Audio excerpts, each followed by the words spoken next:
welcome back to another edition of GW Unspoken, where we discuss stuff we don't typically talk about, but probably should. And look, we're in episode 6 now, mindfulness series.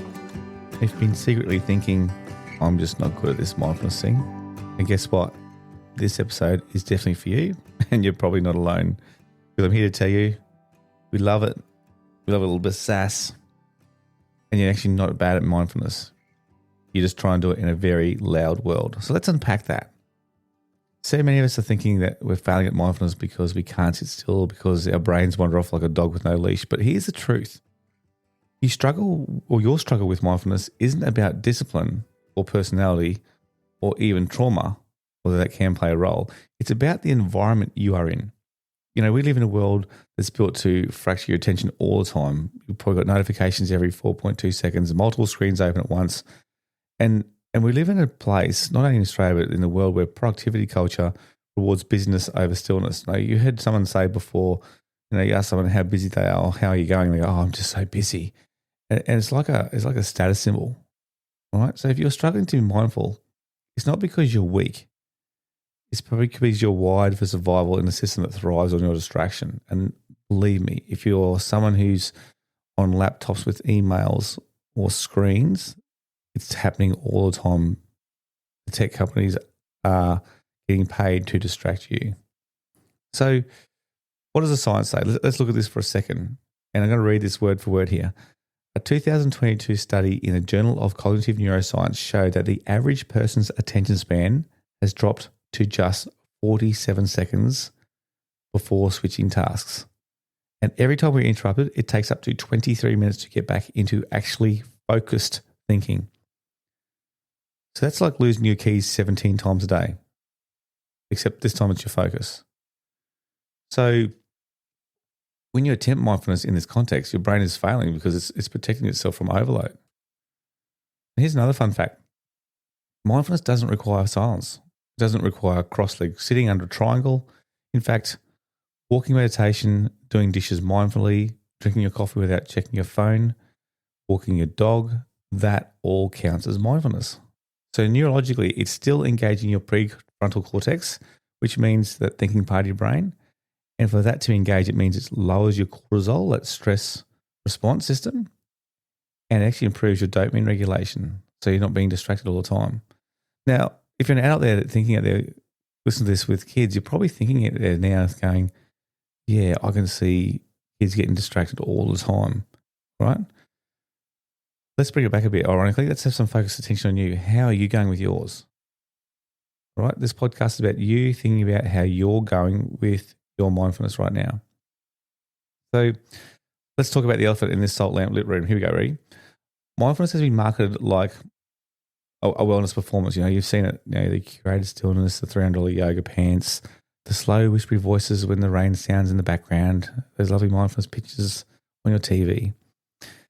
And I suppose that has a lot of us, especially the busy people and the neurodivergent, the parents, the trauma survivors, feeling like mindfulness just isn't for us, right? And that's BS. Mindfulness isn't a mood board. It's a moment of presence, any moment where you notice you're alive and breathing and you choose not to react to everything that's pulling at you. You don't need to look mindful. You need to practice noticing. All right, noticing your inner moment. So let me tell you what mindfulness has looked like for me this week. How about number one, not yelling at the dog when he suddenly rips my boat cover off and trying to rip it in half? How about catching myself before snapping at someone who breathed wrong in my direction, maybe because I had lack of sleep? Or maybe taking 3 deep breaths before opening my email inbox, and then when opening up going, okay, I'm going to need 3 more deep breaths, and then getting into it. So mindfulness doesn't make you enlightened. It makes you slightly less reactive. And man, we need that in a society these days, don't we? It actually makes you a little bit more grounded and definitely more self-aware. And overall, that's the win. It's not a sudden feeling of, oh yes, I've done my deep breathing today, Gary, and now I feel amazing. I do this every time I get distracted, those 17 times. It's not about that. It's that focused attention. So here's a bit of a plan, I suppose, in our distracting world. Here's how to stop thinking you're failing and making it work, because a lot of people do give up on mindfulness because they think, it just doesn't work for me. I'm still stressed. I'm still worried, or I'm not that kind of person. So number one, redefine what really counts. So mindfulness is intentional attention. That's it. Walking, driving, sipping a cup of tea, no phone, all that stuff counts as mindfulness. Me making a cup of coffee at 4:45 in the morning this morning, right, and pouring it in a cup and just focusing on the heat. Is it going to be the right taste? That's focused attention. Number two, build it into transitions. So pause before walking out of your house today. Take a breath before you respond to something. Close your eyes maybe for 10 seconds between tasks. Obviously, if you're not driving, just try and do that. Just take 10 seconds and build it into a routine. You might just do that even 3 times a day. That's 30 seconds. Why not? What if it works? And also laugh when it goes sideways. I do that with the kids often when I was doing a life skills class and taking them out this beautiful quad area we were at, and they'd sit in circles or get them to move first and get into groups and have a bit of a laugh and giggle and get them to connect, sit down the quad, and then actually tell them to be still. And it's very, very, very hard to get some like 3 or 4 students still, and stereotypically it was boys still. And when talking to them afterwards, because you can't get people trying to practice mindfulness, but these boys, and I don't think it's coincidence, were massive gamers. All right, so the dopamine's been dialed up.